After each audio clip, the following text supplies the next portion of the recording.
Yo era el típico niño de cabello rubio y brillante con un traje de marinerito azul. Y uno hace lo que se supone que tiene que hacer. Llevábamos los perros al río y comíamos galletas caseras. La vida era maravillosa. Fisher era el entrenador del equipo de fútbol americano. Qué excelente lugar para un pedófilo. Sostengo que la escuela es mucho más responsable que Fisher. Y no porque tenga más recursos económicos, sino porque creo que voluntariamente permite que los niños sean lastimados. Mi madre era esquizofrénica y no podía cuidarme debido a su enfermedad mental, así que me enviaron a vivir con mi tía.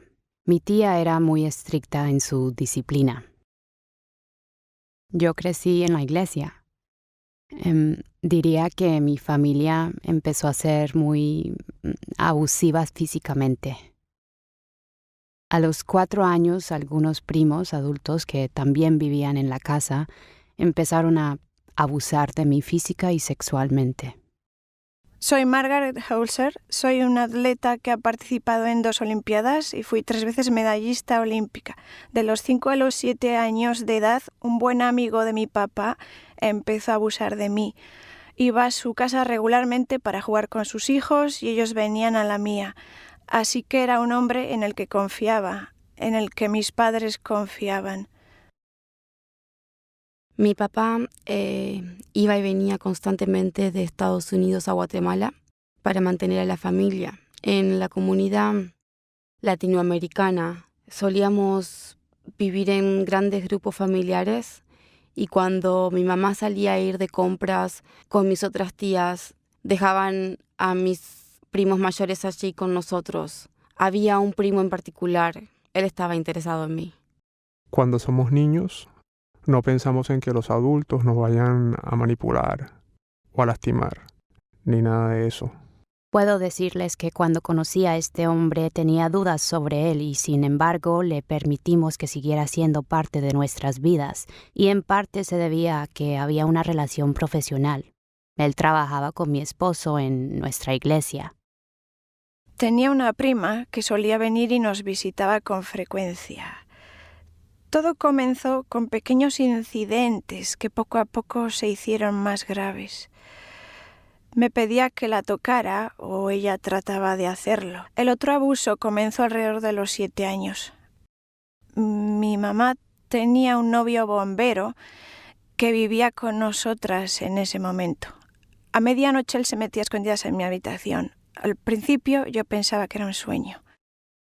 Lo que me resultaba más traumático de la experiencia era sentirme desamparada.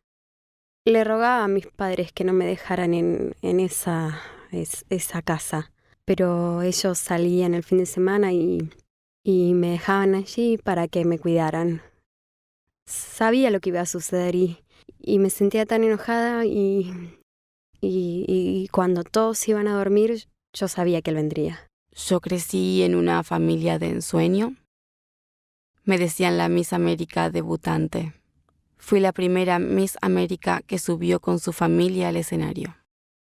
Mi papá siguió violando sexualmente a niños y adolescentes hasta la edad de 75 años, cuando murió.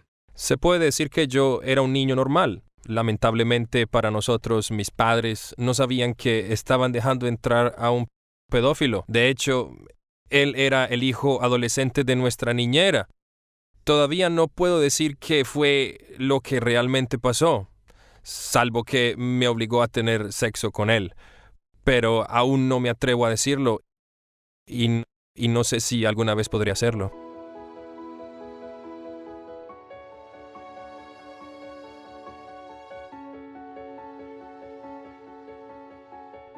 Sentí que tenía que liberarme del sentimiento de culpa. Me sentía responsable como si estuviera sucio. ¿Quién iba a quererme? Uno piensa en todas estas cosas.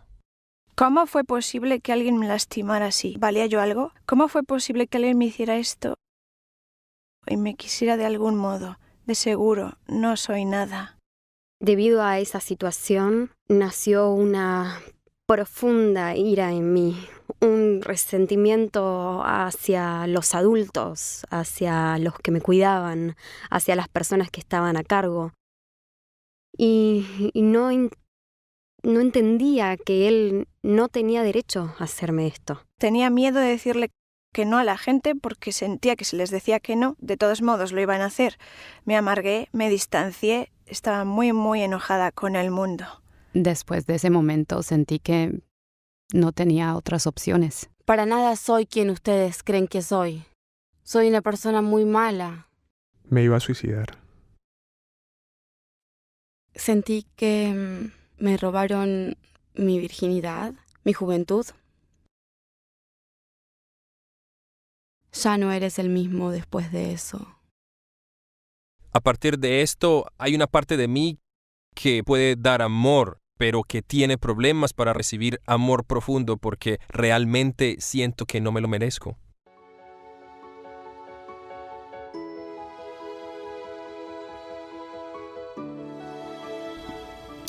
Le guardé mucho rencor a mi mamá durante muchos años porque no podía entender cómo era ya que no sabía.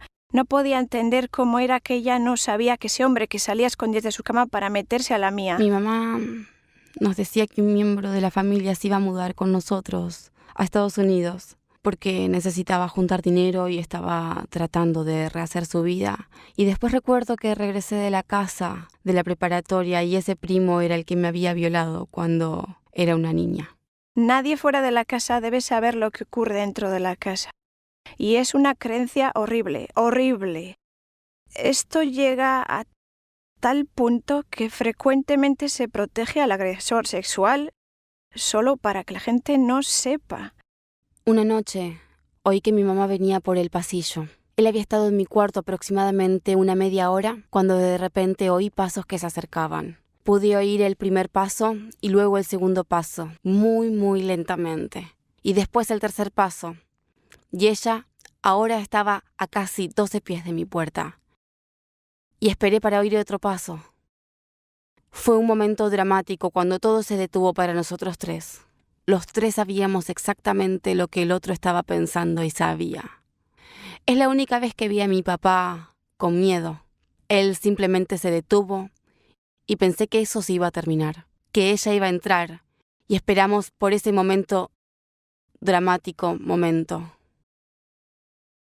Después oí sus pasos subir y subir y subir las escaleras y supe que jamás entraría por esa puerta, que jamás vendría a ayudarme. Tal vez no podía lidiar con eso, así que simplemente lo hizo a un lado y lo ignoró. Pero sí creo que ella tomó una decisión, hizo una elección, y no fue a mí a quien me eligió.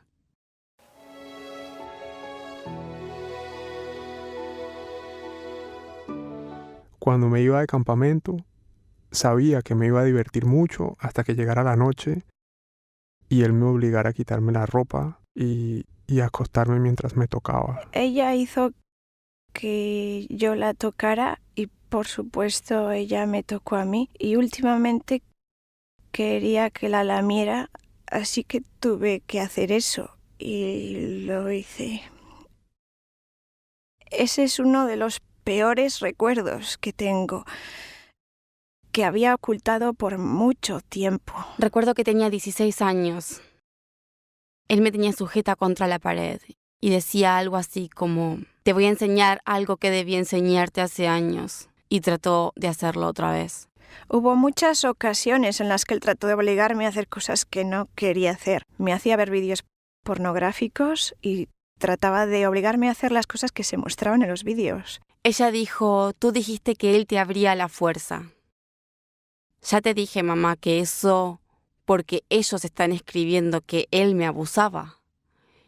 Y esa es una palabra muy fácil de desechar.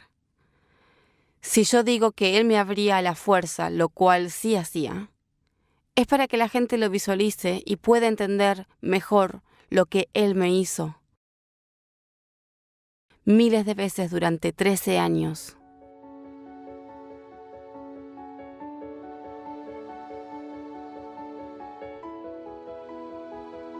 Por alguna razón los niños no hablan sobre esas cosas. No sé por qué. Trato de recordar. ¿Por qué no dije simplemente lo que estaba sucediendo? Realmente no sé por qué no salí y dije simplemente lo que estaba sucediendo. Quizás era porque no estaba tan segura de lo que estaba bien y lo que estaba mal. Solo sabía que no me gustaba y no quería que volviera a suceder. Pero ¿qué palabras usaría un niño de 6º año de primaria? ¿Me das un poco más de café? Por cierto, este maestro me puso en su boca. Pero yo recuerdo cuando ella pensó que algo pasó y me llamó a la habitación de mi papá y me dijo, no dejes que nadie te toque. Bueno, ya había pasado. Y me hizo sentir de una manera que ahora que ya pasó, ¿cómo le iba a decir? ¿Se iba a enojar conmigo? Mi hermana tiene 4 años menos que yo. Así que nunca quise que él la tocara. Pude haberme ido a la casa de la abuela y quedarme ahí, ¿sabes? Tuve maestros en la escuela que de verdad se preocupaban por mí. Pude haber recurrido a ellos, pero decidí quedarme y soportar lo que estaba sufriendo, porque pensaba que si me iba, él abusaría de ella.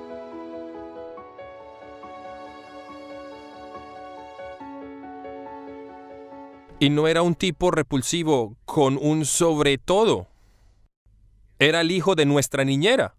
Él era gracioso, tenía un Porsche. No vino pidiendo ayuda o algo por el estilo, llegó ofreciendo ayuda. Él siempre era parte del juego. Era muy carismático. Toda la gente quería estar cerca de él. Charlaba mucho y era genial. Muy respetuoso. Parecía un abuelo cariñoso. Si jugábamos a la mancha, él jugaba. Si nos trepábamos a los árboles, él se trepaba con nosotros. Realmente muy honorable. ¿Era un líder natural? Era de mi comunidad. Se dedicaba a resolverle los problemas a la gente. Él trabajó con niños toda su vida.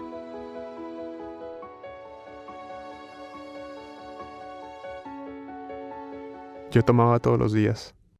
Y es realmente difícil rendir en la preparatoria si tomas todos los días. Ocultas algo por 26 años y nunca se lo cuentas a nadie. Aunque lo enterrara, de todos modos siempre podía surgir. Y cuando finalmente lo hizo, mi cuerpo simplemente se desmoronó. Empecé a enfermarme todo el tiempo. A tener extraños dolores de cabeza, a sentirme realmente mal todo el tiempo. Finalmente llegué al punto en que no podía mantenerme consciente. Cuando tenía 16 años, me convertí en mamá adolescente sin recursos para mantenerme, para mantener a mi hija. La envié a vivir con su padre y quedé devastada, porque sentí que estaba repitiendo la misma historia de mi madre, que no pudo criarme. Quería suicidarme. Estaba muy deprimida. Y cuando el tipo que conocí en el centro comercial me ofreció una nueva vida, me decidí a huir. Quería una nueva vida. El proxeneta volvió después de un par de horas y dijo que tenía que repasar las reglas conmigo. Y dijo cosas como que tenía que ganar $200 por hora, hablar con un tipo y con otro. Me dio un nuevo nombre, una nueva fecha de nacimiento. ¿Sabes? Cuando miro atrás, veo también que tuve muchas mujeres solo para probarme a mí mismo, mi sexualidad y cosas así. Esa era mi manera de sobrellevarlo. Cerrarme emocionalmente y solo esperar lo peor de todos. Ya llevo 10 años de casada. Y no es sino hasta hoy que sé que el sexo no es algo que simplemente haces. El sexo es un lazo especial. Y simplemente alguien me quitó eso.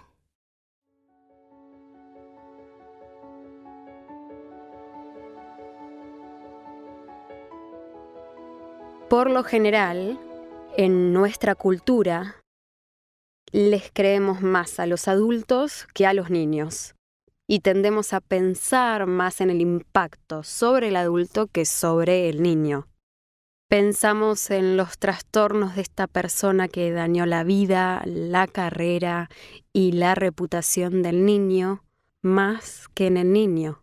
La policía nunca se va a esforzar para investigar este tipo de crímenes contra los niños. Solo a través de la prevención podemos ayudar a detener esto. Ayudaremos a las personas de nuestro mundo a entender que sin tratamiento ni intervención, el trauma no solo afecta al niño, sino que, en realidad, agrava casi todos los males sociales en los que gastamos tanto dinero todos los días en este país. Si comenzamos a tener políticas en nuestras iglesias y en las organizaciones para jóvenes que eduquen tanto a adultos como a niños y que creen una especie de norma social, mostraremos que a nuestra comunidad le importan los niños y le interesa detener el abuso infantil. Las corporaciones tienen un papel fundamental en la imagen de estos niños si se ven como objetos sexuales, y es necesario que adopten una postura para asegurarse de que los niños sigan siendo niños y no sean vistos como objetos sexuales ni sean sexualizados. También necesitamos un mensaje claro que actualmente no estamos dando, que diga que no está bien que los adultos usen sexualmente a sus propios hijos o a los hijos de otra persona.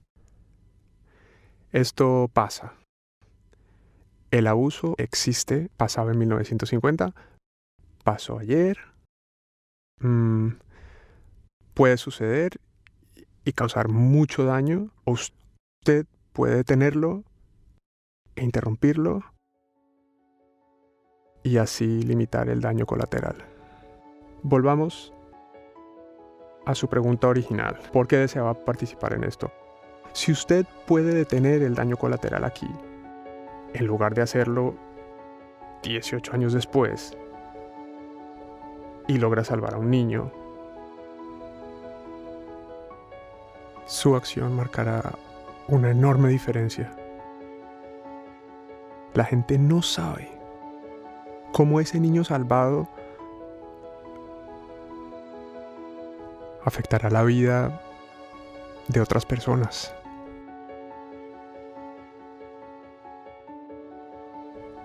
Si no lo salvamos, nunca lo sabremos. Eso es algo muy serio.